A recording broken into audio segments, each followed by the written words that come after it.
Mga estadista ng minamahal na arkipelagong ito na ang mga kamay ay pinagkatiwalaan ng kaban ng bayan at ng tiwala ng sambayanan. Huwag ninyong pakinggan ang tikatik ng barya na parang ito lamang ang musika na nagpapatunay sa isang buhay sa tungkulin. Huwag kayong papadala sa mga ingay ng pansariling gana ng kampanilya ng kayamanan o ng mga bulong na inuukit ang pag-asa sa puso ng marami. Tandaan ninyo na ang tunay na dangal ng isang opisyal ay hindi nasusukat sa lawak ng kanyang hapag, sa karangyaan ng kanyang mga kasangga, o sa taas ng kanyang pangalan sa talaan ng mayayaman. Ang dangal ng paglilingkod ay nasusukat sa paglunas na naibibigay ninyo sa gutom at sa pagod ng ordinaryong mamamayan. Sa ligtas na paglalakad ng anak sa eskinita, sa tindig ng may bahay na hindi na nangangamba sa bukas, at sa pag-asa na muling sumisibol sa mga tahanang matagal nang napabayaan. Ang kapangyarihan, tulad ng apoy, ay nagliliwanag kapag ginamit upang magbigay liwanag at nagbibigay init kapag ginamit upang magbigay silong. Kapag ginamit ng mali, nilalamon nito ang lahat ng kanyang hinahawakan. Kung ituturing ninyong tungkulin ang isang sandalan lamang sa pag-akyat sa rurok ng pansariling kapakinabangan, mawawala ang ilaw na dapat ninyong sinisindihan para sa bayan. Ang pamumuno ay hindi lisensya para magbigay saklolo sa sarili. Ito ay responsibilidad na magbuhat ng pinakamabibigat na sulok para mailayo ang pangamba sa mga puso ng nakararami. Ang korupsyon ay isang mabagal na lason na ninanakaw ang sigla ng bansa. Hindi lamang pera ang nilulunok nito. Nilulusaw nito ang tiwala, hinahamon ang batas, at pinipilit ang kabataan na mawalan ng pag-asa. Ginagawang mga mumo ang tinapay ng sambayanan para sa piling iilan at pinapagtanda ang katawang politikal ng mas maaga sa nararapat.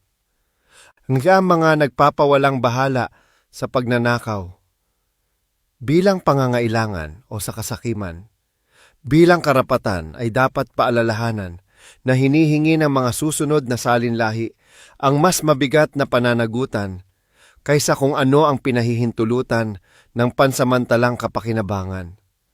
Ang mga monumentong tumatatag ay hindi yaong itinayo mula sa ginto ng hindi tama, kundi yaong itinatag sa budhi, sakripisyo at tunay na paglilingkod. Mga haliging hindi nabubulok at hindi matitinag ng panahon. Iniluklok kayo sa tungkulin dahil sa pag-asa ng mga ina, sa dalangin ng mga ama, at sa mga balota o tiwala ng sambayanan. Hindi kayo naririto para mag-ipon ng pansariling kayamanan o magpatibay ng pader na magtatago sa inyo mula sa pananagutan. Ang kapangyarihang ipinagkatiwala sa inyo ay isang pamanang dapat pangalagaan at ihandog muli sa susunod na henerasyon ng mas matibay at mas malinis kaysa tinanggap man ninyo. Kung madudumihan ang pansariling kasakiman ang inyong panunungkulan, hindi lamang ang inyong pangalan ang magigiba, kundi ang pag-asa ng mga nagtiwala at ang kinabukasan ng mga anak at apo na umaasa sa inyo. Ang mantsa ng katiwalian ay tumatagos sa balat ng lipunan at mahirap itong burahin kahit kailan. Sapagkat ang tunay na sukatan ng tagumpay ay makikita sa katahimikan ng gabi ng isang komunidad na hindi na nagigising sa ingay ng gutom. Sa mga paaralang puno ng batang nag-aaral kaysa sa mga nag-iisip kung paano mabuhay.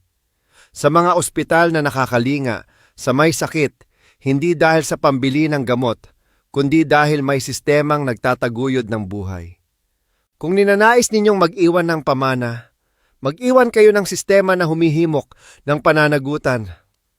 Mga proseso na bukas sa mata ng sambayanan, mga talaang hindi madaling manipulahin, at mga lider na handang silang isuko sa hukom ng bayan ang kanilang mga desisyon at gawa. Sumunod kayo sa batas, maging halimbawa sa integridad, at palaging isipin ang kabutihang panlahat bago ang pansariling luho.